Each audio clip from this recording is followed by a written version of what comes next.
Bəzi insanlar çox axmaq sual verirlər və çox mənasız sual verirlər ki, məscidin qapısı gecə niyə açıq olur? Məscid Allahın evidir. Cəmaət gəlir ora ibadət eləməyə, Quran oxumağa. İndi mən sizə izah edeyim. Yaxşı, qoy sizin dediyiniz kimi olsun. Məscid gecəyə qədər, sübh azana qədər qoy açıq olsun, tamam. Yaxşı, siz bilmirsiniz ki, Azərbaycan narkomanlar, oğrular, üzrən İraqlar, şərəfsizlər çoxalıb. Bunu bilmirsiniz. Yaxşı, tutam ki, məsciddə 2000-i, 3000-i, 10.000-i aparaturanı oğradılar. Kim cavab verəcək buna? Siz gəlib cavab verəcəksiniz. Siz gəlib bu haqda fikir bildirəcəksiniz. Sizin vecibizə olacaq bu. Cəmaət əzab, əziyyətlə məscidə köməkli eləyir. Ən azından 5 manatdan, 3 manatdan yardım eləyir ki, məscidi ən azından təmin eləsin. Qazıdır, suyudur, işıqıdır və s.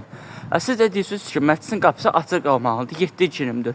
Bura başa düşməm, magazin zaddır bəyəm ki, məscidin qapısı açıq qalmalıdır. Ümumiyyətlə, məscid ona görə bağlı olmalıdır ki, məscidin özünə aid bir vaxtı var, bir zamanı var.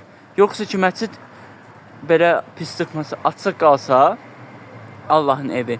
Sabah gəlib məsciddə 10.000-lik, məsələn 15.000-lik, bilmirəm də qiyməti.